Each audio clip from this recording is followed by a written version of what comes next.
চিতাই পিঠা খেয়েছেন। আজকে আমি 3 রকমের চিতাই পিঠা বানানো দেখাবো। তাই চালের আটার একটাই ব্যাটার দিয়ে 3 রকমের চিতাই পিঠা বানানো দেখাবো। ভিডিওটি স্কিপ না করে প্রথম থেকে শেষ পর্যন্ত দেখবেন। আর চিতাই পিঠা বানাতে গেলে আমার কলা পাতা লাগবে, আর কলা পাতার যে ডাঁটি থাকে ডাঁটিটাও লাগবে। তাই এটা ছোট গাছ, এখানে যেগুলো গাছ আছে, যে কটা কলা গাছ আছে সব ছোট, তো আমি এর থেকে কাটবো না। আমাদের বাগানে আছে বড় কলা গাছ, ওখান থেকেই একটা কলা পাতা নেব। তো চলুন এবার যাই। আর এটা তা, এই তা দিয়েই কাটবো।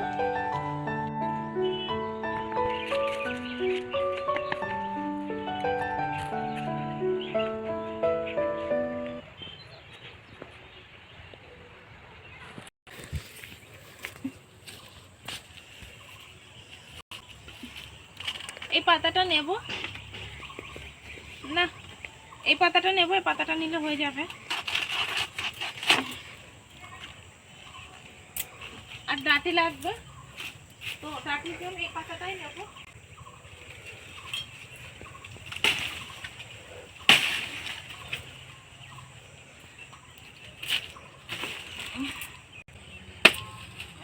অল্প একটু ডাঁটি হলেই হয়ে যাবে, এত ডাঁটি লাগবে না।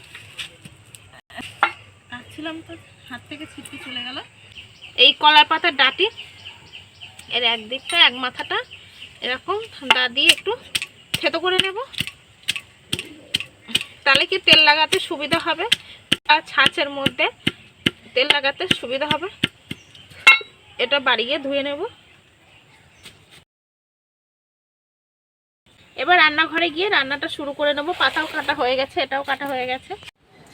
চিতাই পিঠা বানানোর জন্য নিয়েছি চালের গুঁড়া, এটা ঢেকিতে কোটা চালের গুঁড়ো নিয়েছি। আপনারা আপনাদের পরিমাণ মতো নেবেন। আমি বড় বাটির 1 বাটি নিয়েছি। 3 রকম পিঠা তৈরি করব, তার জন্য একটাই ব্যাটার গুলে সেই একটাই ব্যাটার দিয়ে 3 রকম পিঠা তৈরি করে নেব। চিনি, লবণ, তেজপাতা নিয়েছি 4টে, আর নিয়েছি তেল। আর আমার কাছে কাস্তে নেই বলে এই চাকু নিয়ে নিয়েছি। আর নিয়েছি গরম জল, আর নিয়েছি দুধটা ঢেকে রেখেছি। তা প্রথমে আমি এই চালের গুঁড়াটা ভালো করে মেখে নেব, তার জন্য নেব পরিমাণ মতো লবণ। এই লবণটা ভালো করে মিশিয়ে নিতে হবে।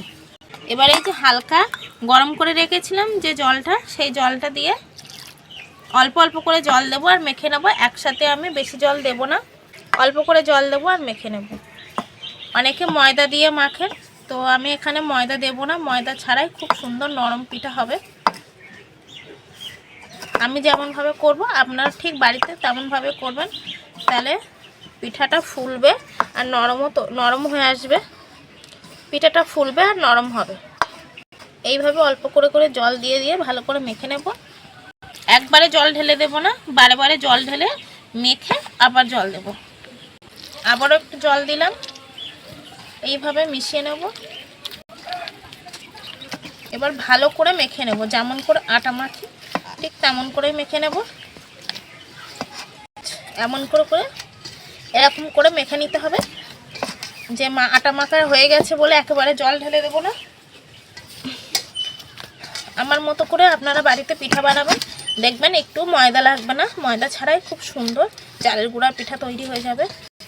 আর একটাই ব্যাটার দিয়ে আমি 3 রকমের পিঠা তৈরি করব। মাখা হয়ে গেছে, আবারও একটু জল দেব। আপনারা চাইলে বাজার থেকেও কেনা গুঁড়ো পাওয়া যায়, সেই কেনা গুঁড়োটা দিয়েও পিঠা বানাতে পারেন। এই দেখুন জল দিচ্ছি, জলটা এর মধ্যে শুষে নিচ্ছে। তারপরে কিন্তু আমি এই ব্যাটারের মধ্যে জলটা মেশাচ্ছি। এরকম ভালো করে মেখে নিতে হবে। আর এই পিঠা খেতেও খুব সুন্দর হয়। আমাদের বাড়ির সবার প্রিয় চিতাই পিঠা। মাখতে মাখতে দেখবেন আটার মধ্যে একটা হালকা ভাব চলে এসেছে, হালকা হয়ে যাবে। আপনারা হাতে যখন মাখবেন তখন বুঝতে পারবেন। আবারও একটু জল মিশালাম, এইভাবে ভালো করে মিশিয়ে নেব।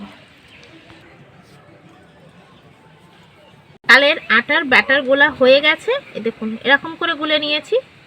এতটা হালকা বা বেশি ঘনও না, বেশি হালকাও না। এরকমভাবে গুলে নিলে পিঠাইগুলো খুব সুন্দর হবে। আর একদম অনেকগুলো জালি পড়ে যাবে পিঠের মধ্যে, অনেকটা জালি ভাব আসবে, মৌচাকের মতো জালি ভাব আসবে। ব্যাটারটা ভালো করে না মেখে নিলে পিঠাটা ভালো করে তৈরি হবে না। ব্যাটারটা কিন্তু খুব সুন্দরভাবে মেখে নিতে হবে। আর আপনারা যখন এই চিতই পিঠা তৈরি করে নেবেন সবার আগে ব্যাটারটা তৈরি করে নেবেন। আমার ব্যাটার মাখা হয়ে গেছে, এবার এইভাবে ঢেকে রেখে দেবো, দিয়ে উনুনটা জ্বালিয়ে নেব, তারপরে পিঠাটা বানাবো।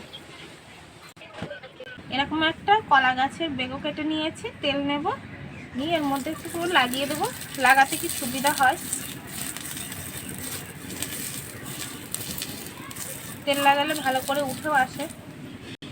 অল্প অল্প করে চালের আটার ব্যাটারটা দিয়ে দেবো, দিয়ে এবার ঢাকা দিয়ে দেব। এবার ঢাকনাটা সরিয়ে নেব, সাইড দিয়ে একটু করে এরকম করে উঠিয়ে নেব।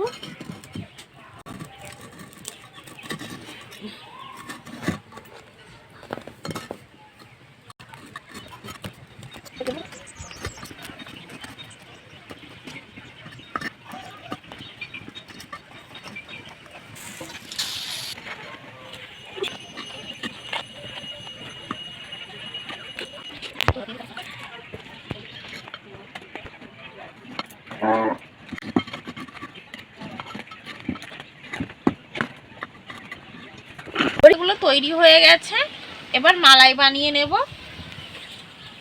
তো মালাই বানানোর জন্য হাঁড়ি দিয়েছি, হাঁড়িতে এবার দুধ দেব। দেখুন দুধের সর জমে আছে খুব সুন্দর। দুধ দেব, দুধটা জাল দিয়ে মালাই বানিয়ে নেব। দুধটা গরম হয়ে গেছে, এর মধ্যে দেবো 3টে তেজপাতা, আর দেবো চিনি। এবার এগুলোকে ভালো করে মিশিয়ে ফুটিয়ে একটা মালাই তৈরি করে নেব। এই একটা চিতই পিঠা অগ্নিদেবকে দেব, আগে অগ্নিদেব খাবে, তারপরে আমরা খাবো। এই দেখুন এই চিতই পিঠাগুলো কি সুন্দর ফোলা ফোলা হয়েছে, আমি একটা ভেঙে দেখিয়ে দিচ্ছি।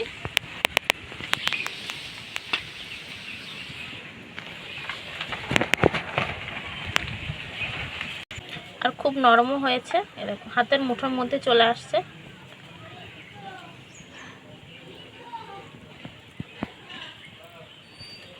ভেতরটা একদম ফাঁপা। এবার মালাইটা বানাচ্ছি, মালাইটা ভালো করে তৈরি হয়ে গেলে চিতাইগুলো ওর মধ্যে দিয়ে দেব। মালাইটা তৈরি হয়ে গেছে, এবার এই চিতাই পিঠাগুলো এর মধ্যে দিয়ে দেব। আর কিছুটা চিতাই পিঠা রেখে দিয়েছি নলেন গুড় দিয়ে খাওয়ার জন্য, সবটা দিলাম না, মালাইয়ের জন্য। হাঁড়ির মধ্যে মালাই তৈরি করছে বলে ঠিক মতো বোঝা যাচ্ছে না। দেখুন দুধটা ফুটছে, মালাইটা হয়ে গেছে। এবার এই চিতাই মালাইটা নামিয়ে নেব। এবার চাটু বসিয়ে দিয়েছি, চাটুটা গরম করে নেব। আমি অল্প কিছুটা আলাদা করে রেখে দিয়েছিলাম। এরকম একটা বোতল নিয়েছি, এরকম বোতল তো সবার বাড়িতেই থাকে। আর মুখটা দেখুন ছিদ্র করে নিয়েছি। এবার এই ব্যাটারটা বোতলের মধ্যে ভরে নেব।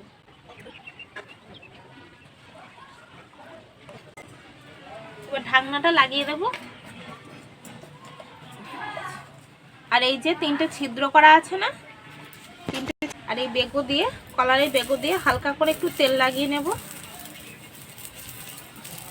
পুরো চাটুটার উপরে ভালো করে একটু তেল লাগিয়ে নেব, আঁচটা কমানো থাকবে।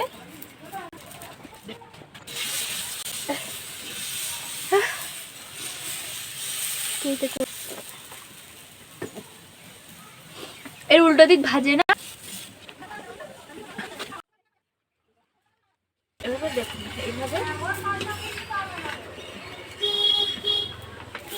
চাইলে উল্টে দেবেন, না চাইলে আপনারা যদি না চান তো উল্টে দেবার দরকার নেই।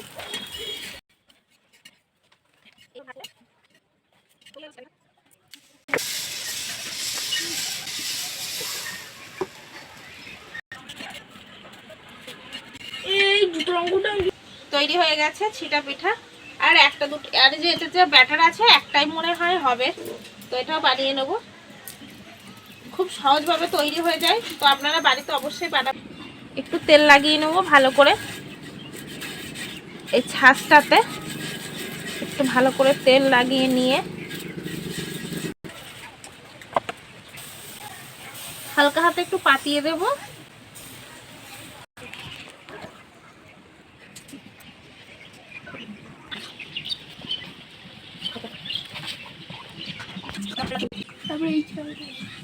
পিঠে তৈরি হয়ে গেছে, অসংখ্য ছিদ্র আছে মৌচাকের মতো।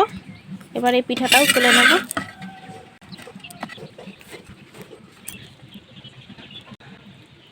তৈরি হয়ে গেছে 3 ধরনের পিঠা।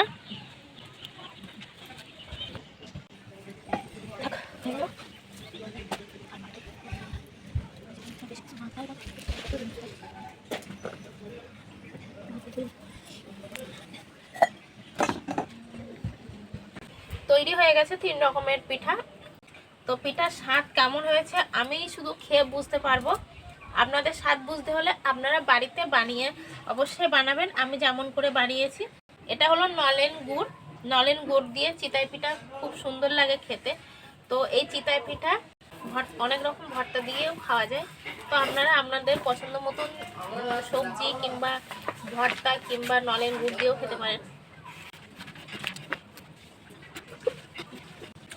নলেন গুড় দিয়ে পিঠা খেতে খুব সুন্দর লাগে,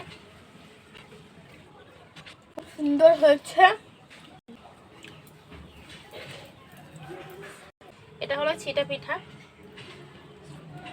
এই পিঠাগুলোই এখন শীতের সময় পিঠা খেতে খুব সুন্দর লাগে। দেখুন পিঠার মধ্যে একদম জালি জালি হয়ে আছে। প্রত্যেকটা পিঠা খুব সুন্দর হয়েছে, একদম জালি জালি মতো হয়ে আছে আর খুব নরমও আছে, মুঠোর মধ্যে চলে আসে। মালাইটাও খুব সুন্দর হয়েছে, এর মধ্যে রস দিয়েছে।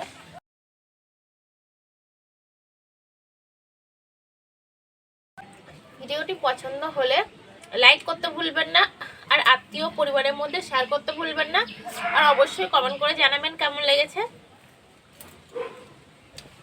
আর এরকম ধরনের ভিডিও পেতে অবশ্যই চ্যানেলটিকে সাবস্ক্রাইব করে নেবেন, পাশে থাকা বেল আইকনটা প্রেস করে নেবেন, তাহলে সমস্ত ভিডিওর আপলোড নোটিফিকেশন পেয়ে যাবেন।